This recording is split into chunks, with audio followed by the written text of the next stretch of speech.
오늘도 하나님을 찬양하며 하나님께 나갑니다. 주를 위한 이곳에 예배하는 자들 중에 하나님이 찾는 자들이 있기를 주님의 이름으로 축복합니다.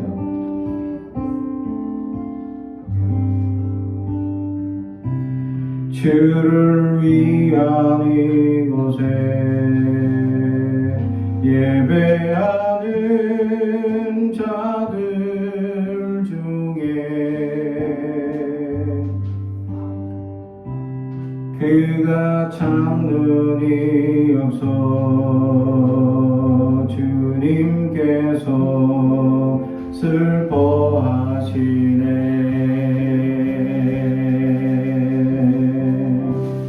주님이 찾으시니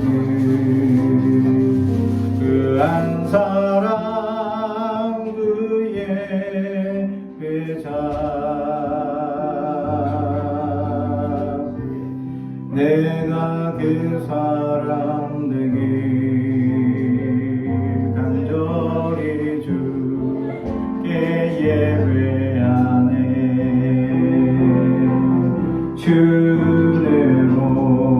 주내로 이곳에 서 있네. 주 임재에 엎드려 절하네.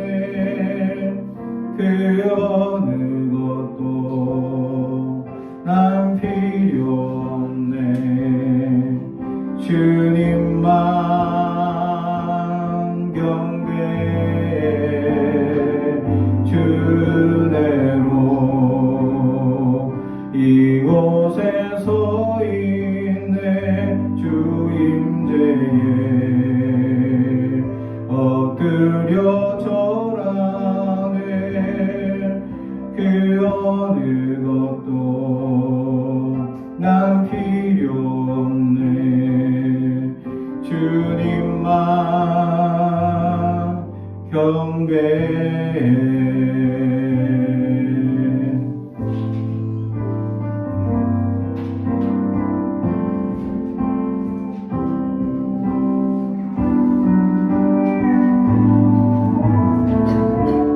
주를 위한 이곳에 예배하는 자들 중에 내가 찾는 이 없어 주님께서 슬퍼하시네.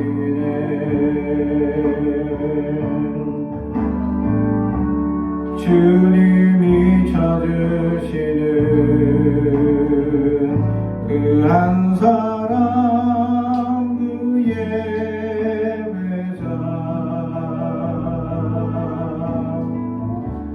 내가 그 사람 되기 간절히 주께 예배하네.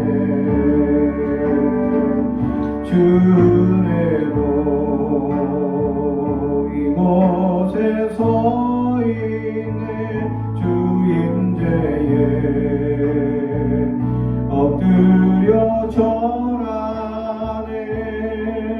그 어느 것도 난 필요 없네. 주님만 경배해. 주내로 이곳에 서 있네. 주 임재에 엎드려 절하네. 그 어느 것도 난 필요 없네. 주님만 경배해. 은혜로 이곳에 서 있네. 주 임재에 엎드려 절하네. 그 어느 것도 난 필요 없네. 주님만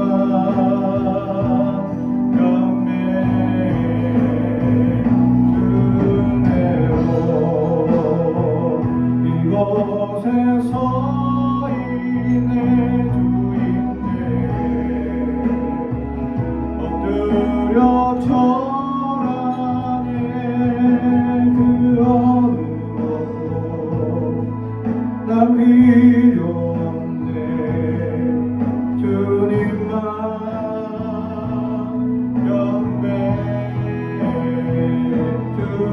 주네요. 이곳에 서 있네. 주인네에 엎드려 절하네. 그 어느 것도 난 필요 없네. 주님만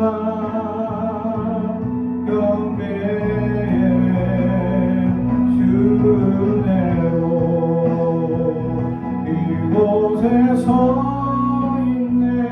주인네에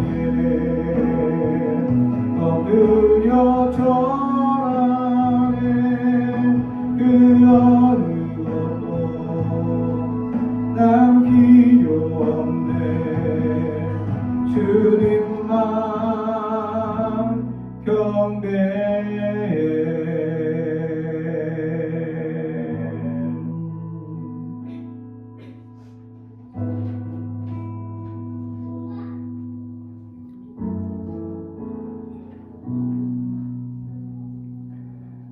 계속해서 온 땅에 주님을 찬양합니다.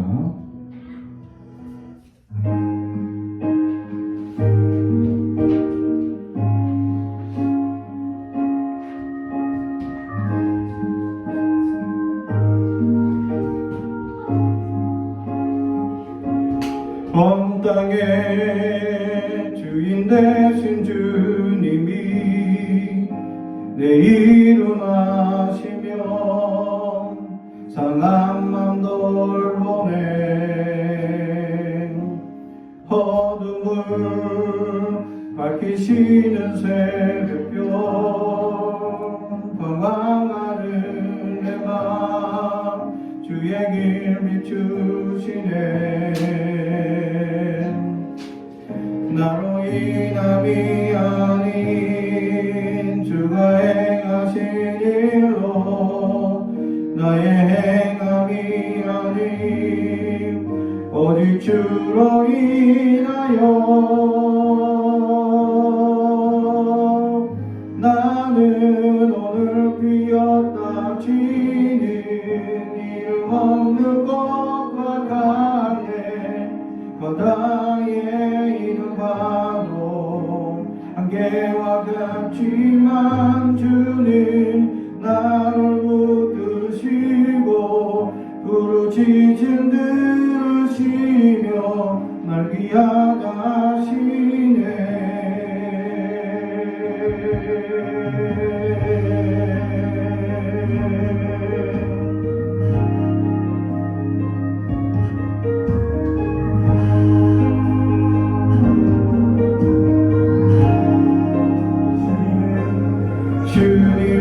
주님은 나의 죄를 보시고 사랑의 눈으로 날 일으키시네.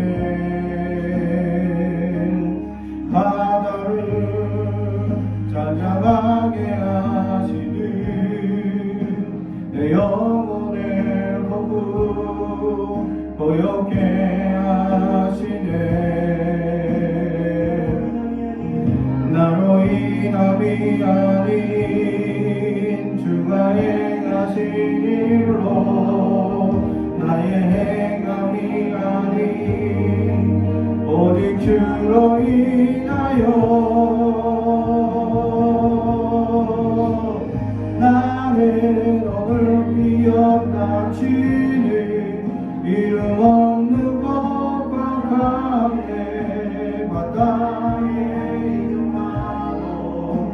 안개와 같지만 주는 나를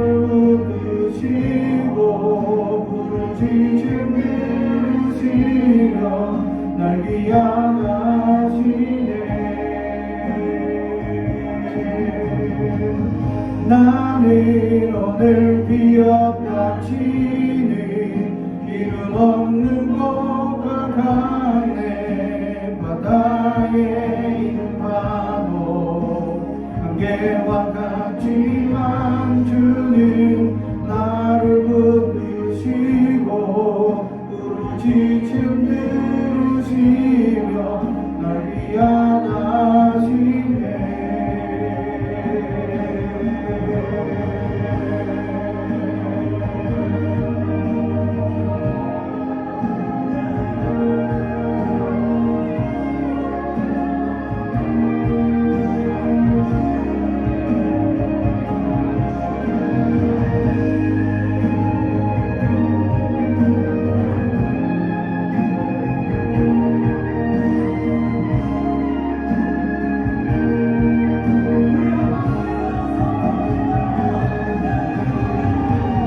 나는 오늘 비어닥치는 이름 없는 곳과 같네 바다에 있는 파도 안개와 같지만 주는 나를 붙드시고 부르짖음 들으시며 날 위하시네.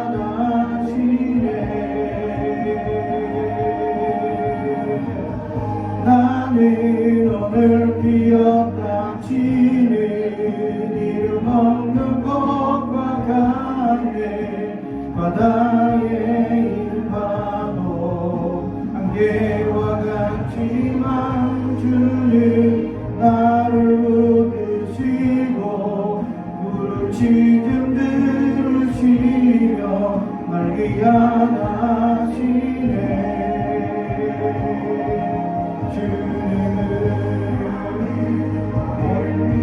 닥치는 이름 없는 곳과 강해 바다에 있는 파도 안개와 같지만 주는 나를 붙드시고 부르짖음 들으시며 날 위하시네.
오늘 우리에게 주신 하나님의 말씀은 요한복음 3장 14절에서 21절까지 말씀입니다.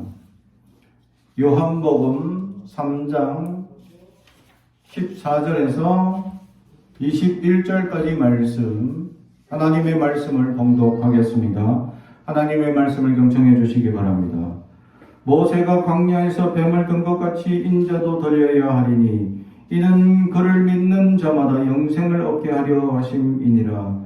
하나님이 세상을 이처럼 사랑하사 독생자를 주셨으니 이는 그를 믿는 자마다 멸망치 않고 영생을 얻게 하려 하심이라. 하나님이 그 아들을 세상에 보내신 것은 세상을 심판하려 하심이 아니요 그들로 말미암아 세상이 구원을 받게 하려 하심이라.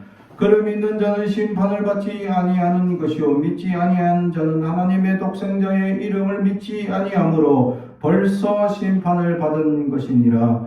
이 죄는 이것이니 곧 빛이 세상에 왔을 때 사람들이 자기 행위가 악함으로 빛보다 어둠을 더 사랑한 것이니라. 악을 행하는 자마다 빛을 미워하여 빛으로 오지 아니하나니 이는 그 행위가 드러날까 함이요 진리를 따르는 자는 빛으로 오나니 이는 그 행위가 하나님 안에서 행한 것 것임을 나타내려 함이라 하시니라. 아멘. 우리 가슴에 손을 얹고 축복의 언어합니다. 나는 하나님의 사람입니다. 축복의 사람입니다.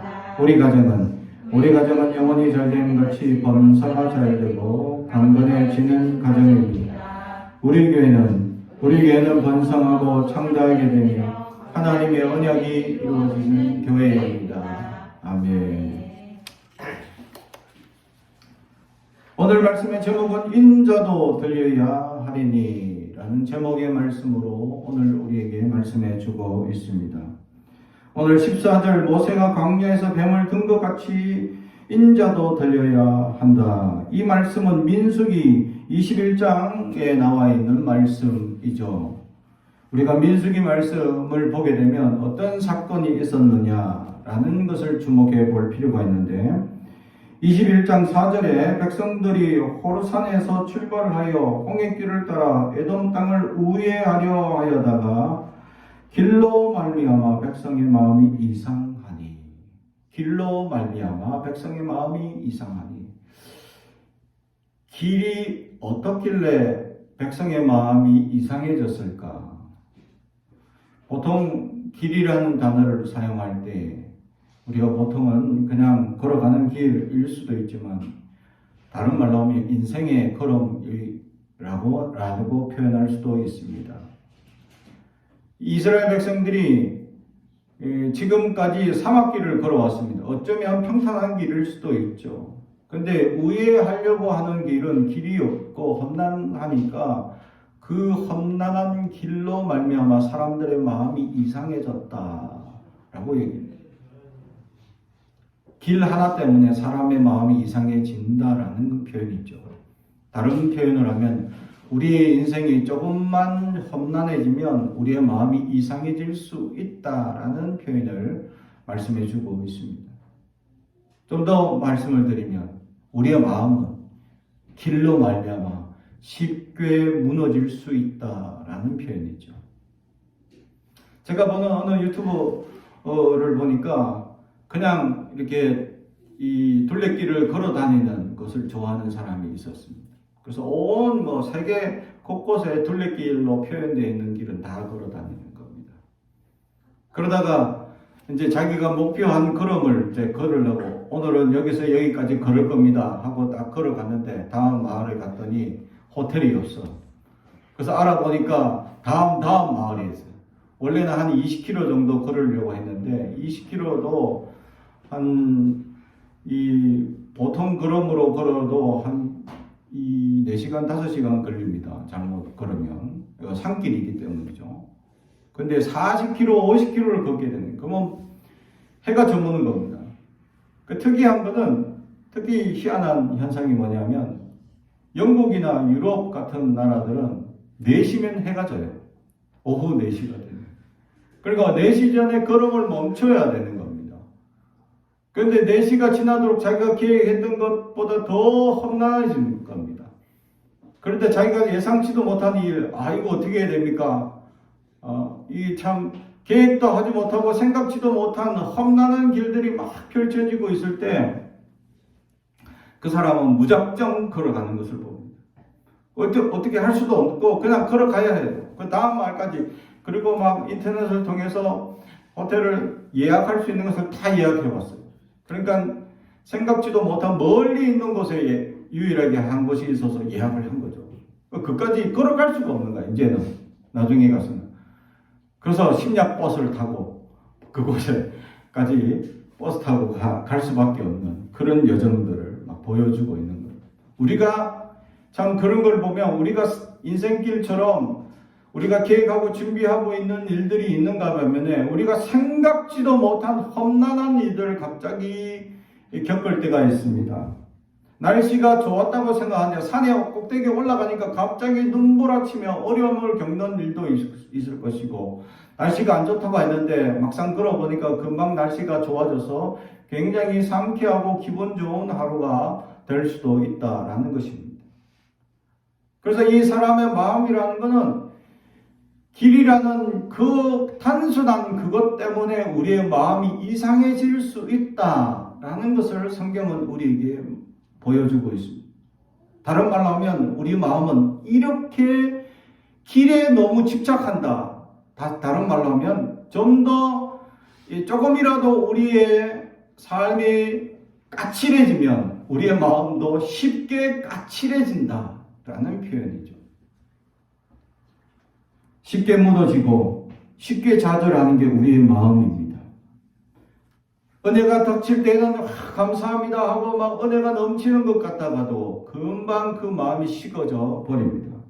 그래서 길 그거 하나 때문에 이스라엘 백성들이 마음이 이상해졌다라고 오늘 성경은 우리에게 말합니다. 그러면서 그들이 원망하기 시작하는데 5절입니다. 민수기 21장 5절 백성이 하나님과 모세를 향하여 원망하되 어찌하여 우리를 애굽에서 인도해내어 이 광야에서 죽게 하는가. 이곳에는 먹을 것도 없고 물도 없도다. 우리의 마음이 이 하찮은 음식을 싫어하노라 하며. 아멘. 이 하찮은 음식을 싫어한다. 물도 없고 음식도 없다. 근데 이 하찮은 음식이 뭡니까? 만나와 메추라. 만나라는 뜻이 뭡니까? 이게 뭡니까? 와, 이거 정말 신기한 겁니다. 정말 맛있습니다. 처음에 딱 만나가 떨어질 때 사람들은 정말 은혜에 감격하고 감사합니다 하고 막 이렇게 하나님께 영광을 돌렸습니다. 그러다 또 불평하죠. 왜 고기는 안 줍니까? 아니 그 저녁에 또 고기를 주셔. 메추라기를. 아침에는 아침 블랙퍼스트 간단하게 먹으라고 만나를 주시고 저녁에는 또 고기 먹으라고 메추라기도 주셔. 이렇게 하나님께서 때마다 시마다 딱 주셨는데 근데 그게 매일 똑같은 음식이야. 그러니까 점점 사람들이 처음에는 맛있다. 왜 이렇게 다냐? 이런 음식이 있냐? 하고 사람들이 참 놀랍게 여기더니 결국 나중에 뭐라고 합니까? 오늘 성경에 하찮은 음식. 하나님이 주신 음식이에요. 매일같이 기적처럼 내려오는 음식입니다. 이걸 은혜라고 얘기해야 되는데 은혜로 얘기하지 않고 이스라엘 백성은 뭐라고 얘기하죠? 하찮은 음식. 우리의 인생을 살아가면서 우리에게 하나님은 감사하는 일들을 많이 주셨습니다. 가장 큰 감사는 자녀들이겠죠. 또 우리 인생을 걸어갈 수 있도록 이렇게 삶을 허락해 주신 것을 우리는 감사하며 살아가야 합니다. 근데 우리는 가끔 불평합니다. 아니 어쩌면 자주 불평할 수도 있습니다. 조그만 어렵거나 조그만 시련이 다가오거나 조그만 괴로우면 우리는 하나님의 은혜를 하찮게 여길 때가 있다라는 것이죠. 자녀들만 해도 이렇게 점점 말을 안 듣고 점점 까칠해지고 점점 부모의 속을 상하게 하고 힘들게 하면 후회할 때가 있어요. 내가 왜 이놈을 이렇게 애주정주 키웠나? 이렇게 마음을 주나? 왜 이렇게 힘들게 하냐? 그러다가도 또 지나가다 왜 이렇게 귀엽지 이쁘지? 이렇게 막 보일 때도 있고 이게 우리의 마음이 이렇게 왔다 갔다 한다는 거죠. 자녀들도 늘 주어져 있는 부모의 손길들을 늘 누리다가 어느 날 하루 아버지가 갑자기 쓰러졌다거나 엄마가 갑자기 넘어졌다거나 다치고 나면 그때서야 자녀들은 깜짝 놀라가지고 정신 차립니다. 우리 부모는 사람이었지 신이 아니었지. 저러다가 다칠 수 있지. 저러다가 쓰러질 수 있지. 그리고는 말 안 듣고 까칠하던 자녀들이 갑자기 청소를 하겠다고 대청소를 하고 난리가 납니다. 어제 있었던 사건이죠. 엄마가 갑자기 화장실 바닥에 쫄랑하고 미끄러져가지고 엄마가 완전히 기절하듯이 넘어졌었습니다. 그러니까 우리가 다 모여가지고 엄마를 들었는데 좀 무겁네. 그래서 엄마를 들어서 이렇게 누이고 나니까 이제 엄마의 할 일거리들을 우리 애들이 돌아가면서 일을 하는 걸 보니까 너무 좋은 거죠. 계속 쭉 이렇게 했으면 좋겠는데 이놈들은 또 언제 그랬냐는 것이 엄마 아빠가 다시 건강해지면 그러지 않을 것이다 예상을 해봅니다. 이게 우리의 마음이라는 거예요. 우리의 마음은 시련이 다가오면 그 시련 그때 아이고 큰일 났구나 아이고 어떡하냐 하고 마음이 이상해지는 거예요. 그러다가 평안해지면 또 감사합니다 하고 영광을 돌리죠. 이게 우리의 마음이다. 우리의 마음은 이게 쉽게 흔들리고 쉽게 무너지고 쉽게 좌절하게 되어져 있습니다. 그래서 우리의 마음을 잡는 것이 얼마나 중요한지에 대해서 성경은 여러 말씀을 통해서 우리에게 가르쳐 주죠. 그러면서 빌립보서에서 너희 안에 이 마음을 품으라 라고 말씀하고 있습니다. 우리 안에 예수의 마음을 품고 살기 위해서 우리는 기도하고 결단하고 우리는 자신을 돌이키며 예수의 말씀대로 살려고 노력하는 자들이 될 수 있어야 한다라는 사실이죠. 그런데 우리는 그렇게 쉽게 마음이 변동되고 변질되어져 가는 연약한 모습을 보게 됩니다. 우리는 세상에 살아가면서 평안한 길이 있을 것 같지만 늘 세상의 일들은 험난하고 고달프고 어렵고 힘들어서 어떨 때는 즐겁게 그 일을 감당하지만 어떨 때는 그것이 시련처럼 다가와 고달파지고 어려워지는 것을 경험하게 됩니다. 그때 우리의 입술에 나타나는 현상들이 원망이라는 것을 보게 됩니다. 그리고 하나님께서 주신 놀라운 은혜의 약속들, 또 지금 누리고 있는 하나님의 그 은혜들을 하찮게 여기는 잘못된 선택을 하게 됩니다. 사랑하는 성도 여러분, 우리는 어떻습니까? 하나님의 놀라운 은혜를 하찮게 여기고 살고는 있지 않습니다. 지금 나에게 주어진 하나님의 놀라운 은혜, 기적과 같은 하나님의 약속들, 그런 것들을 우리는 혹시 하찮게 여기고 있지는 아니합니까? 정말 소망하고 기대하며 살아가고 주님 앞에 간절히 기대해서 받았던 그 은혜들을 우리는 지금 혹시 하찮게 여기고 있지는 아니합니까? 이때 하나님 어떤 벌을 내리시냐? 바로 6절에 여호와께서 불뱀들을 백성 중에 보내어 백성에게 물게 하심으로 이스라엘 백성 중에 죽은 자가 많은지라. 아멘. 불뱀을 보내신 민수기 21장의 말씀이죠.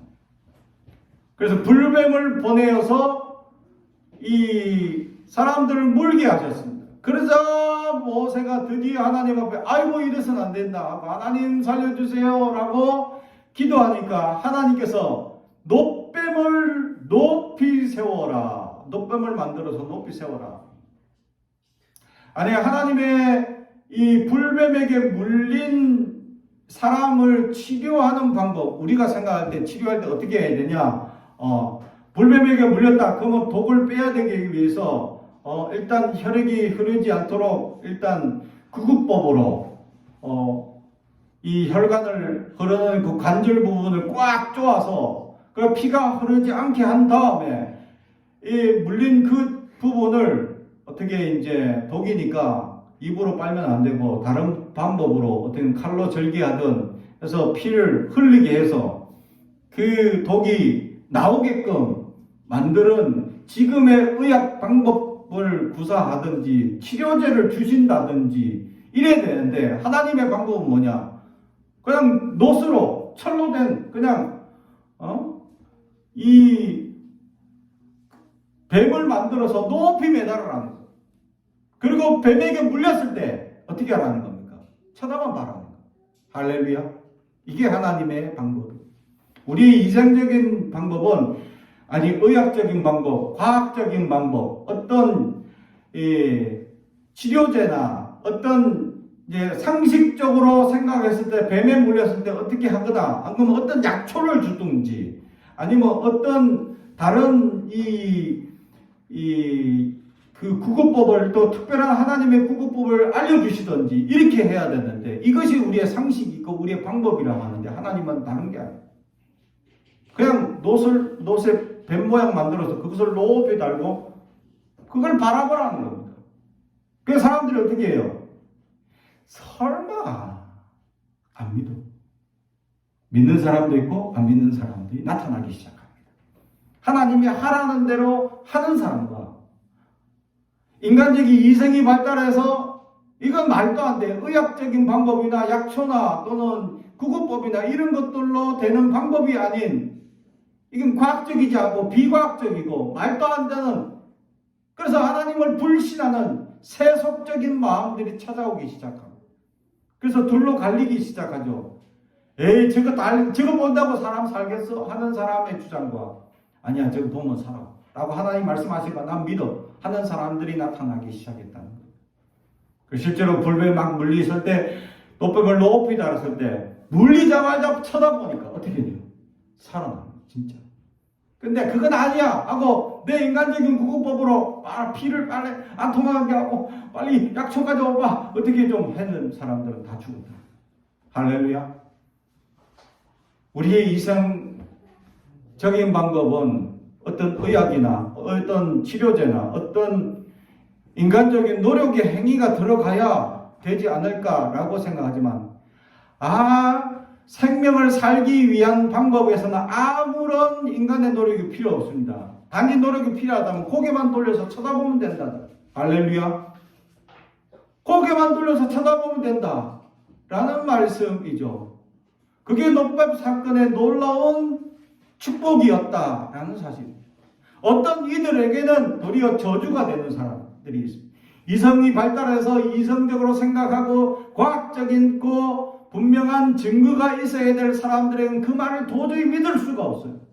지금도 그렇습니다. 수많은 교회의 사람들이 예수만 믿으면 됩니다 라고 하는데도 예수를 믿지 않습니다. 그 이름의 능력이 나타납니다 라고 얘기함에도 불구하고 그 예수님 이름으로 기도하지 않습니다. 믿지를 않습니다. 그래서 하나님 앞에 온전히 나아가고 은혜를 누리지 못하는 연약한 인생들이 생겨나기 시작했다라는 것이죠. 우리의 불신앙들이 점점, 세속주의 방법들이 점점 침투하기 시작했다라는 것이죠. 그 세속주의가 심각하게 침투해가지고 심지어는 그것이 신앙화되어 있는 모습이, 변질되어 있는 모습이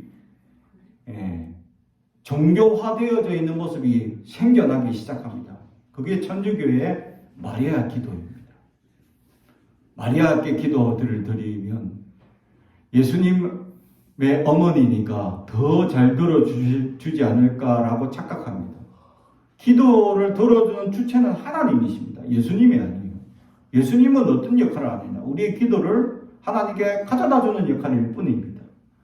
예수님이 기도를 해결해 주시는 분이 아닙니다. 근데 마리아께 기도하면 마리아의 기도는 예수님의 어머니니까 신의 엄마야. 그 엄마께 부탁하면 엄마가 더 잘 들어주지 않겠냐 라고, 이게 세속적이고 잘못된 방법이 침투되어서 신앙화되어져 있는 어리석은 결과였다라는 것이, 우리에게는 오직 예수님 이름이면 됩니다. 그래서 오늘 성경은 노뱀처럼 예수님도 높이 들려야 한다라고 오늘 성경은 우리에게 말씀해 주고 있습니다. 그래서 14절 모세가 광야에서 뱀을 든 것 같이 인자도 들려야 하리니, 이 들려야 한다라는 이 단어를 그냥 보통 들다라는 이런 단어가 아니고 들림을 받다 또는 하늘로 올라가다 이런 표현과 동일하게 요한복음은 사용하고 있다라는 사실이죠. 그냥 높이 들렸다라는 표현이 아니라 하나님은 들려져야 하는 분이심을 오늘 성경은 우리에게 말씀해 주고 있습니다. 그분은 반드시 들려야 한다라는 것입니다. 다시 말하면 우리 인생에 가장 들려져야 할 존재가 예수님이다라는 사실. 다른 말로 하면 내 인생의 최종의 목표는 내가 아니라 예수님이어야 한다라는 사실이죠. 그렇습니다. 예수를 나타내는 삶. 내가 예수님의 제자이고 예수님의 이름을 믿는 사람이면, 그리스도인이라고 불린다면 예수님처럼 살아가야 한다라는 거죠. 우리의 최종적인 삶의 목표가 예수라는 겁니다.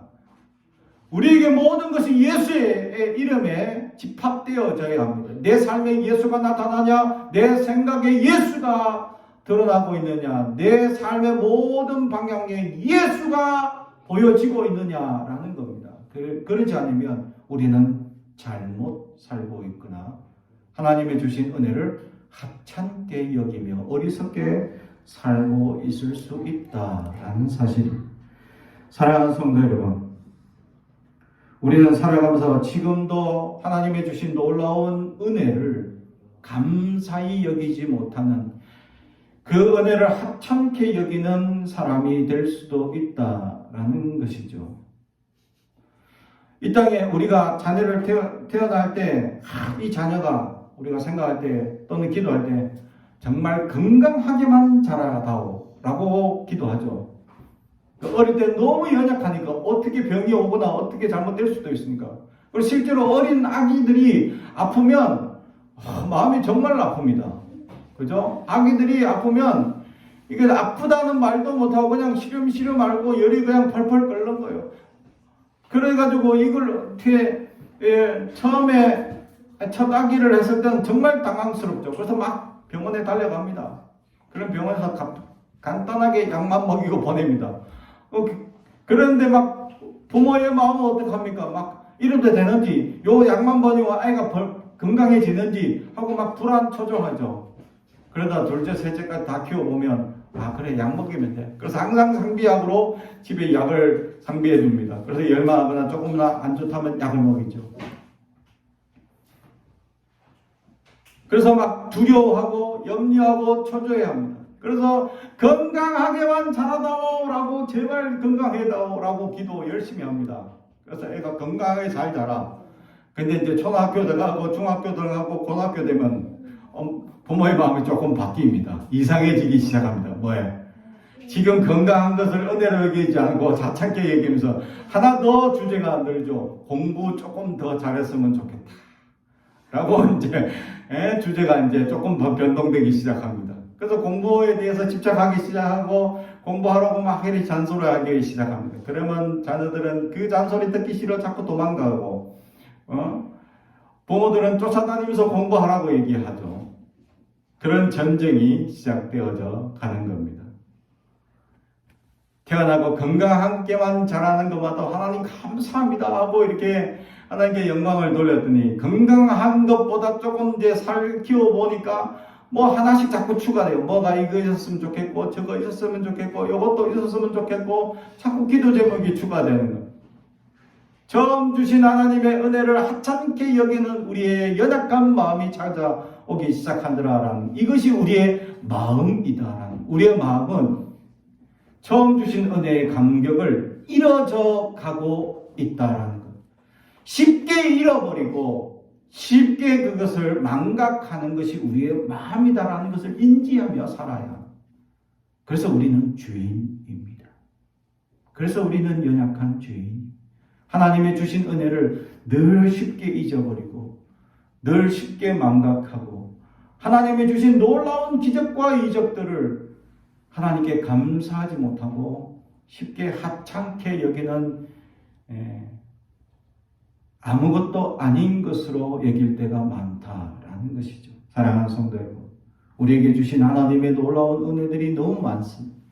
우리는 그것들을 힘들고 어려울 때 길로 인하여 지금 괴롭습니다, 지금이 힘듭니다, 지금 너무 어렵습니다 라고 부르짖기보다 하나님 지금까지 함께해 주신 은혜에 감사합니다 하고 영광을 돌리는 자가 될 수 있길 주님의 이름으로 축복합니다. 그것이 자신의 삶에 예수가 우선이 되는 삶이 된다는 것. 예수님을 높이며 들려 올리며 살아가는 존재가 되어야 한다라는 것이 오늘 성경의 말씀이다라는 것이죠. 우리가 잘 아는 예수님은 우리에게 생명이 되시고 빛이 됩니다.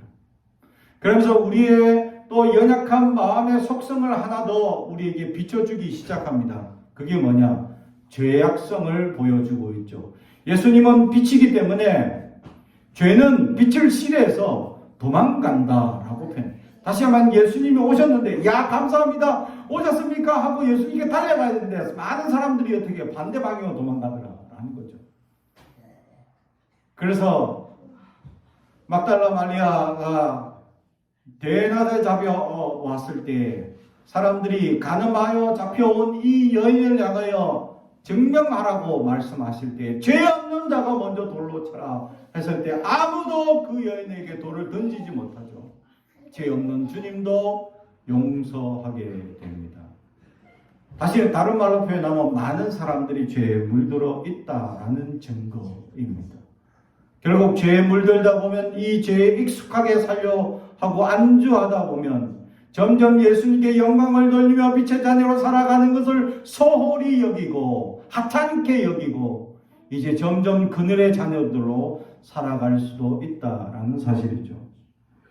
그래서 세속주의에 물들고 세속에 물들어가는 연약한 마음들을 그냥 그러니 하고 넘어갑니다. 내가 죄인임을 깨달지 못하고 내가 연약한 자임을 깨달지 못하고 빛에 속하지 못하고 나약한 모습들을 하나님 앞에 회개하지 못하고 이대로 방치하기 시작합니다. 그러다 보면 점점 더 주님의 은혜를 누리지 못하는 연약한 죄인이 될 수 있다라는 사실을 우리는 잊어서는 안 될 것입니다. 오늘 20절 말씀, 악을 행하는 자마다 빛을 미워하여 빛으로 오지 아니하나니 이는 그 행위가 드러날까 하며. 아멘. 그렇습니다. 미워하게 된다. 주님의 말씀께 나아보는 걸 미워하고 주님 앞에 붙들려 사는 걸 미워하고 빛으로 사는 것을 미워하고 예수의 삶을 사는 걸 미워하게 된다라는 것입니다. 예수님 그리스도인으로 살아가는 걸 부끄럽게 여긴다라는 것이죠.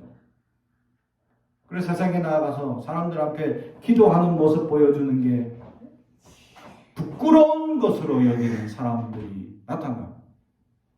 주님의 은혜에 감사합니다 하고 영광을 돌리는 것을 부끄럽게 여기는 세대들이 생겨난다라는 사실입니다. 사랑하는 성도 여러분 어떻습니까? 내 삶에 예수가 부끄러운 삶이 되어서는 안 될 것입니다. 오직 예수님의 향기가 되고 예수님의 편지가 되고 예수님의 별이 되어서 세상을 향기롭게 만들고 예수님을 온전히 증거하며 살아가는 저와 여러분이 되길 주님의 이름으로 축복합니다. 기도하겠습니다. 사랑과 감사히 가득하신 아버지 하나님 감사합니다. 우리의 연약함을 용서하여 주옵소서. 하나님의 역사를 하찮게 여길 때 있었음을 고백합니다. 주님 우리를 용서하여 주옵소서.